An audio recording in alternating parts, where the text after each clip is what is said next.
"Open the second safe before they come back." The words slipped out as a whisper so soft it almost dissolved into the cold air of the reinforced security chamber inside Pierce Global Tower, where polished steel walls reflected the dim blue glow of biometric scanners, and billionaire Jonathan Pierce stood completely still, as if the entire room had just lost its gravity. His hand frozen inches above a digital access panel that controlled one of the most secure vault systems in the building, while behind him 12 executives and security analysts fell into an uneasy silence that felt heavier than sound itself, because there was no second safe in any official blueprint, no mention in any audit, no entry in any database that should have allowed a child to even know such a phrase.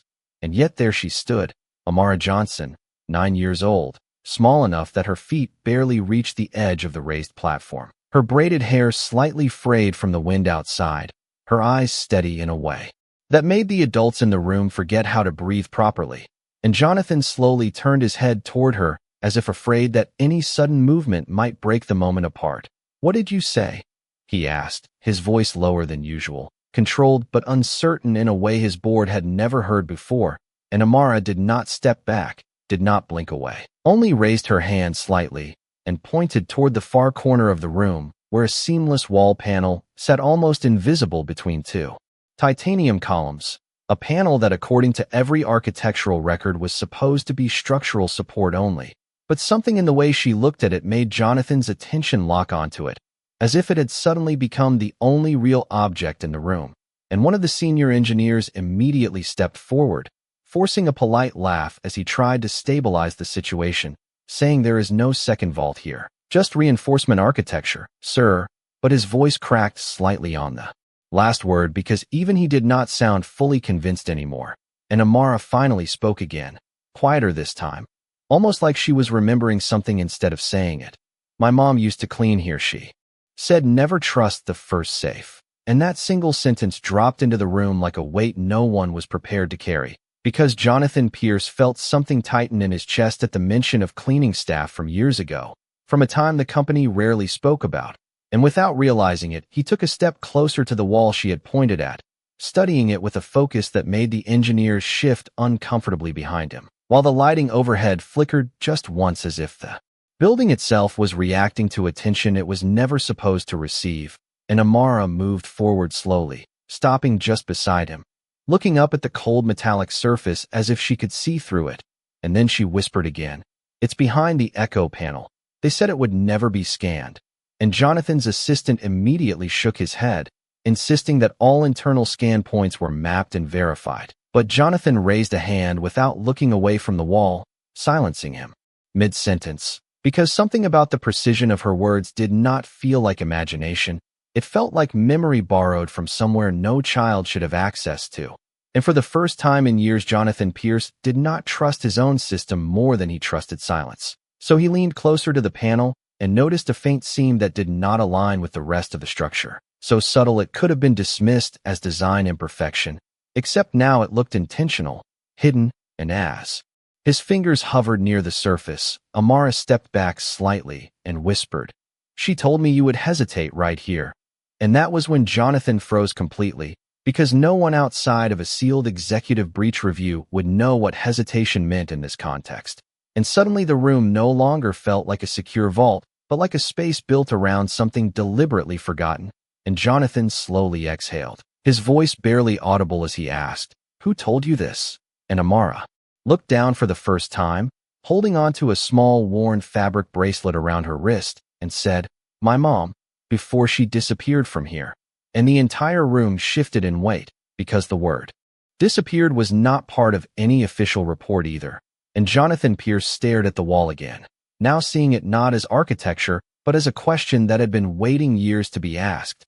And with a controlled motion, he signaled for the engineers to step back, his expression changing into something colder and more focused than anyone had seen before, as he finally placed his palm against the seam she had indicated. And the system responded with a soft mechanical hum that did not belong to the primary vault design, a sound that should not have existed at all.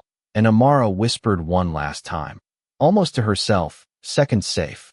As the lights in the room dimmed slightly, and Jonathan realized with a slow sinking certainty that whatever was hidden behind that wall was not just company property. It was history they had tried to bury for years. The soft mechanical hum continued to echo through the reinforced chamber like a hidden pulse awakening inside the building itself. And for a brief moment, no one moved. Not the engineers, not the executives, not even Jonathan Pierce, who still had his hand resting against the cold metallic seam as if waiting for the structure to either confirm or deny what it had just responded to. While Amara stood a few feet behind him watching silently, with an expression far too composed for her age, as though she had already seen this moment long before it happened. And then the chief systems engineer stepped forward again, clearing his throat with forced confidence as he said, "There must be an auxiliary diagnostic loop misfiring in the echo insulation layer. This building has no secondary vault system and never has." But even as he spoke, his eyes kept drifting back to the panel Jonathan was touching, because the faint vibration under the surface was still present, steady and deliberate, like something on the other side was acknowledging them back. And Jonathan finally lowered his hand, turning slowly to face the room, his expression no longer uncertain but controlled in a way that made the atmosphere tighten instantly. And he said calmly that every person in this room is to remain silent for the next 60 seconds. No exceptions, no external communication. And the assistant beside him hesitated before quickly nodding and moving to enforce the instruction, while Amara quietly stepped closer again, her small voice breaking the tension as she said, "She told me you would not believe it at first." And that sentence alone made Jonathan pause, because she did not sound like a child guessing. She sounded like someone repeating something carefully taught. And Jonathan crouched slightly to be at eye level with her, asking in a steady voice, "Who exactly told you this?" And Amara hesitated only briefly before reaching into the pocket of her worn jacket and pulling out a faded identification badge sealed in cracked plastic. And the moment Jonathan saw it, his entire posture changed, because the name on it belonged to a former systems archival technician who had been listed as separated from the company records years ago, without explanation. And yet here was her daughter, standing in front of him, holding proof that should not have survived outside internal clearance archives. And one of the executives behind him whispered that this could not be authentic, that access credentials from that department had been permanently deactivated. But Jonathan raised his hand again, without looking away from the badge, and said very quietly that the system does not normally preserve physical authentication artifacts unless they are linked to restricted memory storage. And that statement alone caused the engineers to go silent, because it meant the possibility of something deeper than a structural anomaly, something procedural. And Amara stepped forward another half step, holding the badge up toward the wall, saying her mother told her there were places inside the building that only responded to legacy identifiers, places that did not appear on any current map. And as she spoke, the faint seam in the wall began to shift almost imperceptibly, like a mechanism responding not to modern credentials, but to something older, embedded beneath layers of corporate redesign. And Jonathan's assistant immediately attempted to override the local system scan again, but the interface displayed an unfamiliar message stating restricted legacy. Interface active, and the room fell into a deeper silence than before, while Jonathan exhaled slowly, his gaze fixed on the panel as if trying to reconstruct a forgotten decision from years ago. And Amara added softly that her mother used to say truth does not always disappear. Sometimes it just gets moved where only certain people know how to find it. And Jonathan looked at her then with a different kind of attention, not as a billionaire addressing a child, but as someone realizing the center of a system he thought he controlled might have been designed with blind spots he never personally reviewed.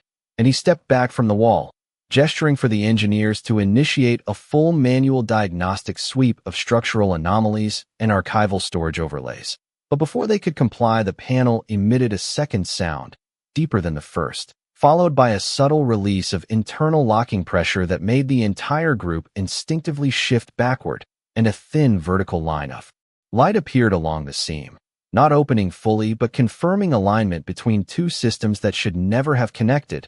And Amara whispered again, almost under her breath, that it was starting. And Jonathan Pierce, for the first time since building his empire, realized that what was behind that wall was not simply hidden infrastructure, but a record of something that had been waiting patiently for years to be seen again. The thin vertical line of light along the wall seam continued to glow, softly like a restrained signal waiting for permission to fully awaken. And inside the reinforced chamber, the atmosphere had shifted into something no one could properly name, because every engineer present was now staring at their handheld diagnostics, which were failing to synchronize with the building's primary system, reporting a parallel interface that should not exist in any active architecture layer. While Jonathan Pierce stood motionless at the center of it all, his gaze locked on the glowing seam as if it had become a mirror reflecting decisions he had never known were made in his name. And Amara remained slightly behind him, her small hands clasped together, watching the wall with quiet focus as though she was listening to something beyond the sound of machines. And then the system emitted a soft confirmation tone that was not part of any standard Pierce Global Tower protocol, followed by a slow mechanical release that made the entire panel shift outward by less than an inch, enough to confirm that what they were seeing was not illusion or error. And one of the senior engineers immediately stepped forward, insisting that this must be a dormant service conduit reactivated by a scanning overlap. But his voice lost authority halfway through the sentence because the seam responded again, widening just enough to reveal a narrow internal corridor of light behind it. And Jonathan raised his hand again, signaling absolute silence, his expression now fully focused, controlled, and intensely alert. And he asked in a low voice for a complete shutdown of external network synchronization within a 100-foot radius, no exceptions, and the assistant quickly confirmed the command while Amara stepped slightly closer to the opening, her voice barely above a whisper as she said she had only seen this happen once before in a restricted maintenance diagram her mother had shown her. And Jonathan turned sharply toward her at that statement, asking when exactly she had seen such a diagram. And Amara replied that it was on a tablet her mother was not supposed to have taken home. A tablet, she said, contained maps of areas that were erased from official company systems. And as she spoke, the internal corridor behind the panel brightened slightly, revealing faint structural markings embedded in the walls that resembled older architectural encoding. And Jonathan's expression tightened as he recognized fragments of those markings from early design phases of the tower that had been officially decommissioned years ago. And he realized this was not a simple hidden vault, but something layered beneath multiple generations of redesign, something intentionally preserved yet removed from public record. And one of the executives behind him attempted to speak, but stopped when Jonathan turned his head slightly without acknowledging him, and said instead that no one in this room will touch any interface unless explicitly instructed. And the room obeyed instantly, because his tone had shifted from uncertainty into authority shaped by recognition of something deeper than corporate procedure. While Amara looked into the widening seam, and quietly said her mother told her that the second safe was never meant to store objects. It was meant to store decisions. And Jonathan repeated the word decisions slowly, as if testing its meaning against the structure in front of him. And then the panel opened another fraction, enough to release a faint stream of controlled air that carried the sterile scent of long-sealed containment, and the internal corridor lights activated in a sequence that did not match modern system logic, instead following an older manual pattern that Jonathan vaguely remembered from archived prototype documentation. And he stepped forward for the first time, crossing the threshold line of the chamber floor markings, while Amara stayed just behind him. And as he approached the opening, he noticed something else, a secondary access node embedded within the inner frame, marked with a legacy authentication symbol that had not been used in corporate systems for over a decade. And his assistant immediately confirmed there was no active record of such a node in current security inventories, and Jonathan reached toward it slowly, hesitating only for a moment before placing his fingers near the surface, and the system responded instantly with a soft pulse of recognition that made the entire corridor light sequence stabilize into a steady glow. And Amara whispered that her mother said it only responds to someone who is already in the history file. And Jonathan paused at that phrase, because it implied that whatever lay behind this structure was not simply hidden from the world, but tied directly to people who had once been part of its creation. And as the inner passage fully illuminated, revealing a narrow walkway extending deeper into the building's unseen infrastructure, Jonathan Pierce finally stepped inside, realizing that what he was about to uncover was not just a secret buried for years, but a system that had been quietly waiting for the right moment to reveal itself inside the narrow hidden corridor. The lighting stabilized into a steady pale white glow that seemed to pulse in slow synchronization with the structure itself. And every step Jonathan Pierce took forward echoed softly in a way that felt deliberately controlled, as if the space was acknowledging his presence rather than simply reacting to it. While behind him Amara followed quietly, her small footsteps almost disappearing into the hum of the corridor. Systems, and the chamber entrance slowly sealed itself behind them without a sound, leaving the three of them isolated in a passage that was not listed on any current architectural model of Pierce Global Tower. And Jonathan paused briefly, glancing at the walls which were lined with faint embedded data strips that resembled outdated storage conduits. And he realized this was not a modern security installation, but something preserved from an earlier phase of the building's development, something intentionally hidden under layers of corporate expansion. And as they moved deeper, the corridor widened slightly into a secondary chamber filled with inactive terminals covered in dust-free preservation glass, indicating the area had been maintained remotely despite being removed from public system visibility. And one of the engineers who had followed them hesitantly confirmed over internal comms that there was no record of this section in any live database. No entry in security logs, no maintenance schedule, nothing. And Jonathan raised his hand again, signaling silence before stepping closer to one of the terminals, where a faint flicker of power suddenly activated, as if responding to proximity alone. And Amara quietly pointed toward a central console and said this was where her mother used to come when no one was watching. And Jonathan turned toward her sharply, asking if she had ever entered this place physically before today. And Amara shook her head, but explained that her mother used to describe it in detail, saying it was where decisions were stored before they became official.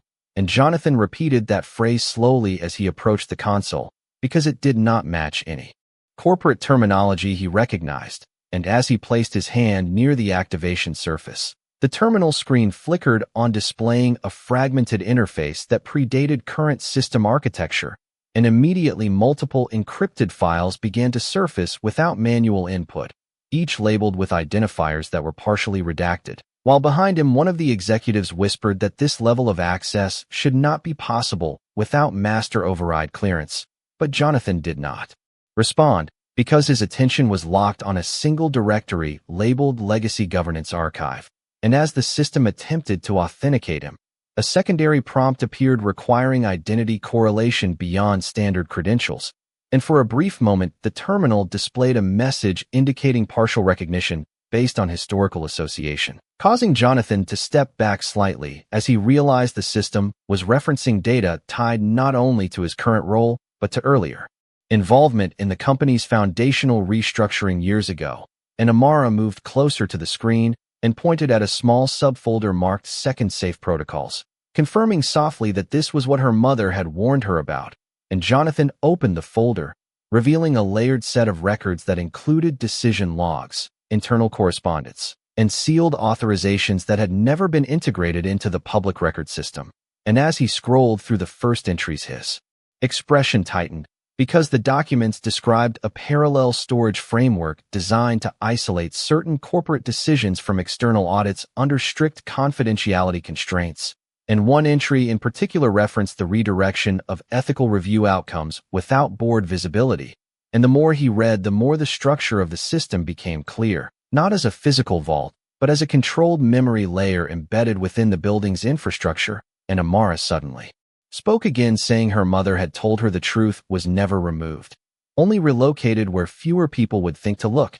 And Jonathan looked at her then, fully understanding that she had not simply led him to a hidden room. She had led him to a record of decisions that had shaped the entire company without public acknowledgement. And as the terminal continued to unlock additional files in slow sequence, the corridor behind them emitted a faint synchronized pulse, as if the entire hidden system was preparing to reveal the full scope of what had been buried beneath years of silence. The hidden chamber behind the archival console remained lit with a steady, almost breathing rhythm of white and blue interface light. And as Jonathan Pierce continued scrolling through the recovered legacy files, the atmosphere in the room shifted from discovery into something closer to controlled disbelief, because every new document that surfaced on the screen confirmed the existence of a parallel decision layer embedded beneath the company's official governance structure. and yet none of it appeared in any active compliance registry. While Amara stood quietly beside him, her eyes fixed on the screen as if she already knew the order of what would appear next, and one of the senior engineers finally spoke again, this time in a lower voice, saying that if these systems were truly operational, then they should have been detected during every annual infrastructure audit. But his words trailed off as another file automatically opened on the terminal without input, labeled Relocation Directive Sequence 7, and Jonathan paused, his hand hovering above the interface, because the system was no longer responding like a passive archive, but like an active memory layer revealing itself step by step. And he turned slightly toward Amara, asking her how much her mother had told her about this place. And Amara answered quietly that her mother said the second safe was never meant to be opened by permission, only by recognition, and that statement caused a ripple of silence across the group behind them, because it implied a design philosophy that did not align with any modern corporate security model. And Jonathan exhaled slowly before selecting the next file, which expanded into a sequence of recorded decision transcripts, each tagged with timestamps spanning more than 7 years. And as he read the first lines, his expression tightened again, because it described the transfer of internal oversight responsibilities away from the official compliance board into a sealed governance protocol that operated independently of external review.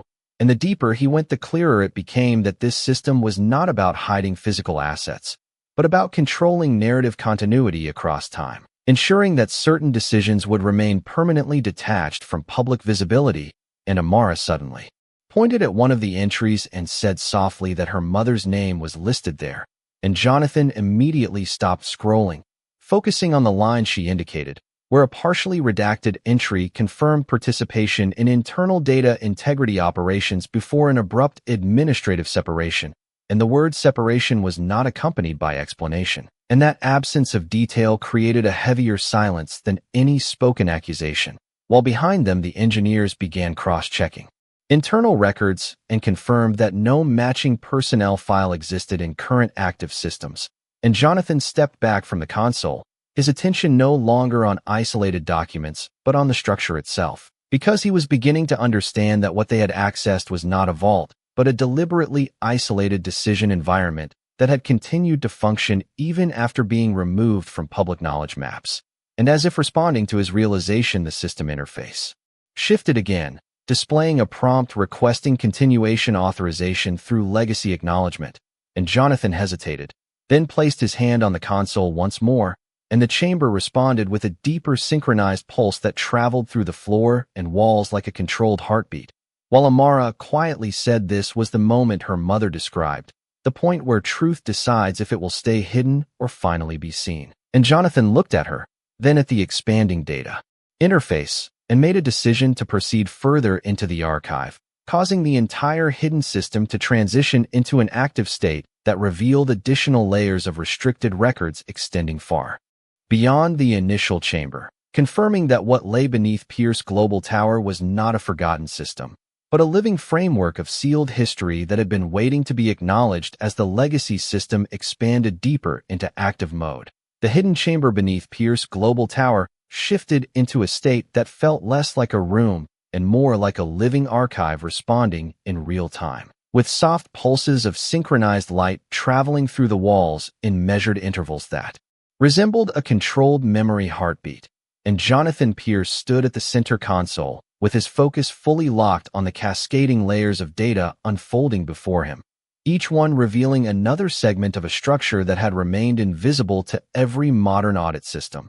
While Amara Johnson remained close by his side, her small presence contrasting sharply with the scale of the discovery around them. And behind them, the engineers and executives had formed a silent semicircle, no longer attempting commentary because the system itself had begun overriding their assumptions one by one. And on the terminal screen, a new sequence activated without input, opening a directory labeled Governance Continuity Index, followed immediately by a series of encrypted personnel records that began decrypting in slow sequence.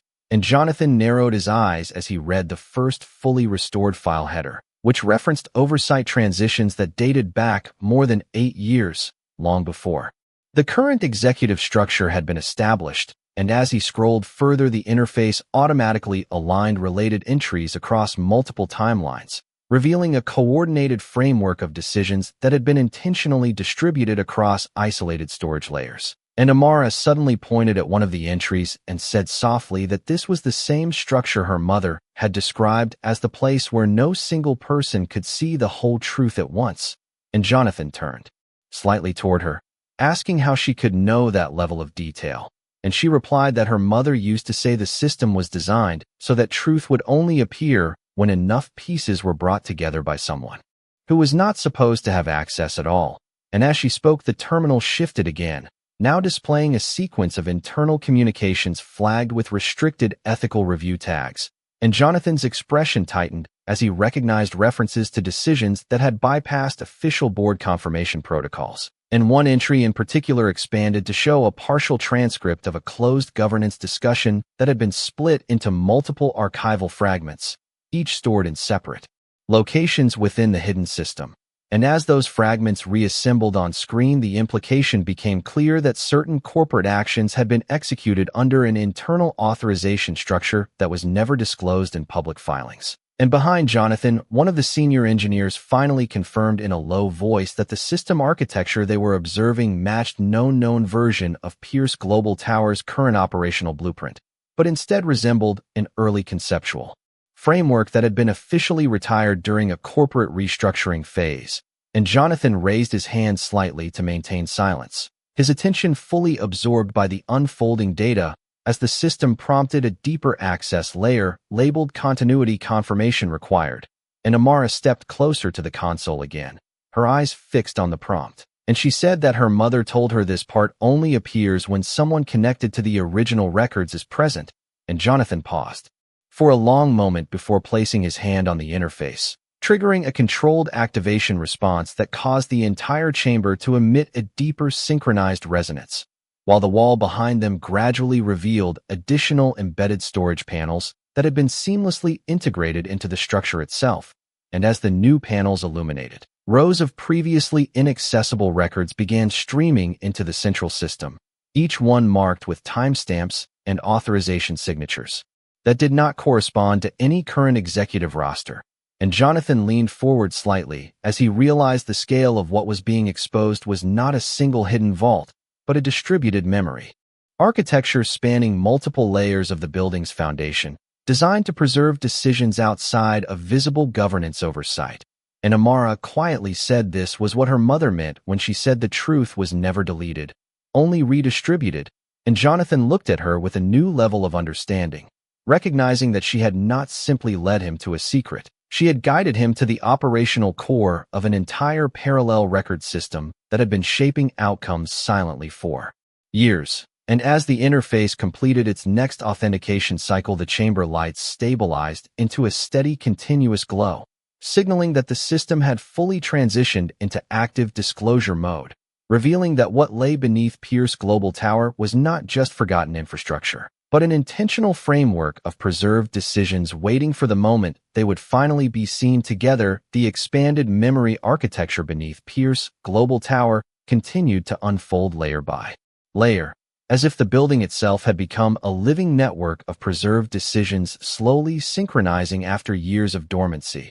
And the chamber where Jonathan Pierce stood was now filled with a steady ambient resonance that felt like controlled data circulation moving through unseen conduits embedded in the structure, while Amara Johnson remained beside him in complete silence, her gaze fixed on the central interface where new records were continuously assembling themselves into coherent timelines. And behind them, the engineers and executives stood without interruption, their earlier certainty replaced by a cautious stillness as every assumption they had carried about the building's systems was being rewritten in real time.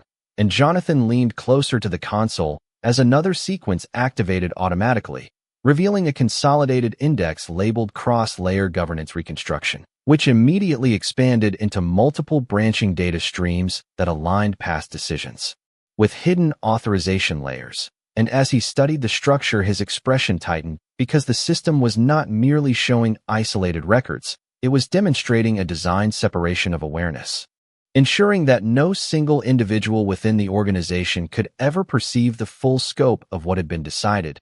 And Amara suddenly pointed toward a specific segment on the screen, and said quietly that her mother had once described that exact pattern as the place where decisions were split into pieces so that no one could ever trace their origin. And Jonathan turned toward her, asking how her mother could have known terminology that matched internal system design language, and Amara hesitated briefly before saying her mother used to clean the archival floors late at night when the building was quiet, and sometimes she would see screens left open during maintenance cycles, and Jonathan absorbed that information without interruption, realizing that exposure to partial system states could explain fragments of knowledge that were never meant to leave secure environments. And then the interface shifted again, opening a deeply embedded file cluster marked Restricted Continuity. Override History, which triggered an immediate restructuring of the entire visual layout, as if the system was reorganizing itself around a more complete truth. And Jonathan noticed that several entries within the cluster were now linking directly to executive-level decision nodes that had been digitally separated from official reporting channels. And behind him, one of the senior engineers quietly confirmed that what they were observing should not be technically possible without root-level system convergence. But his voice carried uncertainty because the system was clearly operating beyond any known maintenance framework. And Jonathan raised his hand slightly again, signaling complete silence, his attention fully consumed by the unfolding architecture of hidden records. And Amara stepped closer to the console once more, her voice calm but certain as she said this was what her mother meant when she said the building remembers even when people choose to forget.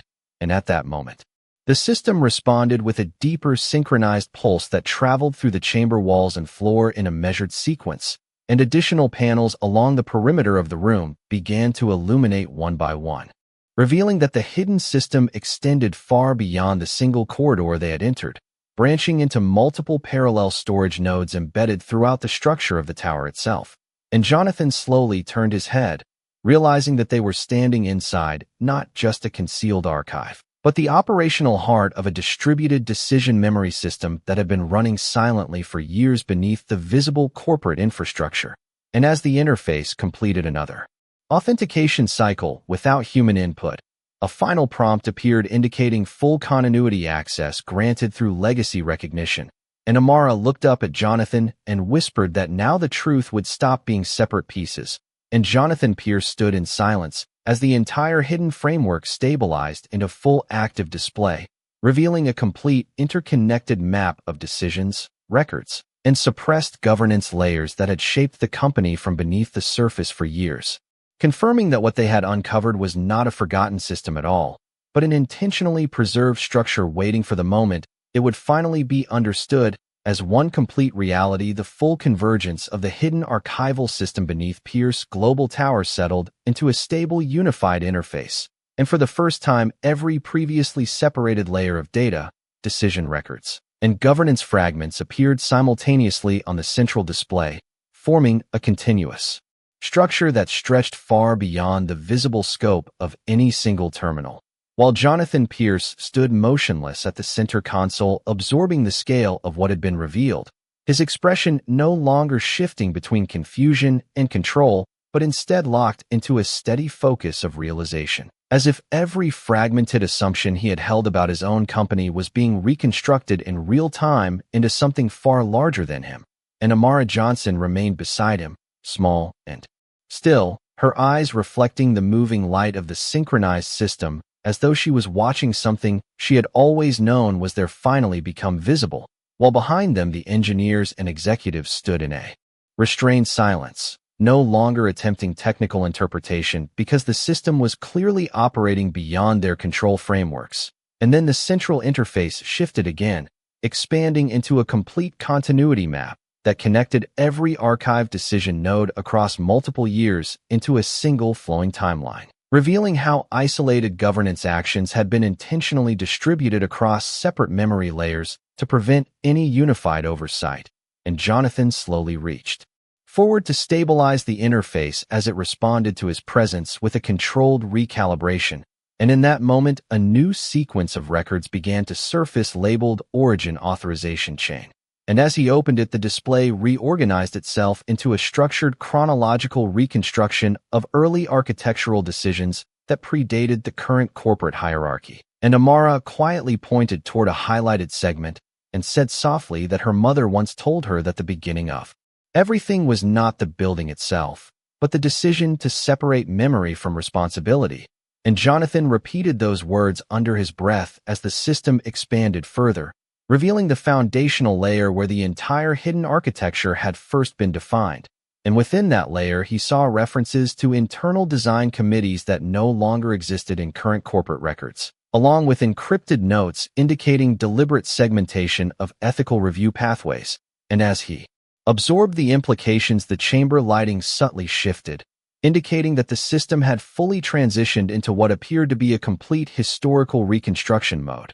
And behind him, one of the senior engineers confirmed in a low voice that every subsystem they were observing was now cross-referencing itself automatically, building a self-validating record structure that eliminated the possibility of isolated interpretation. And Jonathan raised his hand slightly, signaling continued silence as he stepped closer to the central projection field where the data now appeared as a three-dimensional layered map of interconnected decisions spanning the entire history of the tower. And Amara followed his gaze upward where multiple streams of archived governance actions converged into a single central node labeled Unified Disclosure Core, and she whispered that this was the point her mother had described where everything hidden finally becomes one. And Jonathan Pierce stared at the convergence node as the system completed its final synchronization cycle, causing all previously separate records to align into a single coherent sequence of truth that revealed the full structure of how decisions had been divided, stored, and preserved beneath the visible company for years. And as the chamber stabilized into complete system awareness mode, Jonathan realized that what they had uncovered was not simply an archive or a vault, but an entire parallel governance memory network that had been operating silently beneath Pierce Global Tower since its earliest foundation, now fully revealed and unified under one continuous accessible reality. The unified continuity map inside the hidden system reached full stabilization, and the entire archival network beneath Pierce Global Tower now displayed a single continuous stream of reconstructed history stretching across multiple synchronized layers, each layer updating in real time as if the system itself had entered a state of complete self-disclosure, while Jonathan Pierce stood at the center projection field absorbing the final convergence of records, his expression no longer showing hesitation or fragmentation, but instead a quiet stillness that came from seeing every concealed structure aligned into one coherent truth. And Amara Johnson remained beside him, her small silhouette framed by the glowing interface light, watching the final sequence unfold without fear or surprise, as though she had always known this moment would arrive. And behind them, the engineers and executives had fallen into complete silence, their devices no longer attempting external validation because the system had fully overridden external authority channels and replaced them with internal continuity verification. And then the central node labeled Unified Disclosure Core expanded one final time, projecting a complete chronological reconstruction of every hidden governance decision, every segmented ethical override, and every distributed memory partition that had operated beneath the visible corporate structure. And Jonathan slowly stepped forward as the system began presenting the origin layer in full clarity, revealing the foundational moment when the dual archive system had first been implemented to separate decision awareness from public accountability. And as he read through the earliest entries, his expression shifted slightly, because the authorizations tied to those foundational protocols included signatures from individuals who had long been absent from current corporate records. And Amara quietly pointed toward a highlighted segment and said softly that her mother once told her the truth would eventually return to the place it was created. And Jonathan repeated the words slowly as the system completed its final reconstruction cycle. And at that moment, the interface shifted into a fully integrated historical display where all decision pathways converged into a single, visible timeline, revealing how the company had evolved not through linear governance, but through layered concealment structures designed to isolate responsibility across time. And behind him, one of the senior engineers confirmed in a restrained voice that the system was now operating in complete autonomous reconciliation mode, meaning no further human input was required for full data disclosure. And Jonathan raised his hand one final time, signaling silence as he looked directly at the central convergence node where all archive decisions met. and Amara stepped slightly closer and whispered that this was the moment her mother described as the return point, where nothing remains separated anymore, and Jonathan Pierce stood still as the entire hidden system completed its final synchronization pulse, causing every layer of the archival network beneath the tower to align into one continuous, accessible record of truth, fully exposing the long-buried structure of decisions that had shaped the company from its foundation. And as the light stabilized into a steady, unified glow across the chamber, Jonathan finally understood that what they had uncovered was not a secret hidden in one place, but an entire reality of governance that had been divided, preserved, and waiting until the exact moment when it could no longer remain fragmented.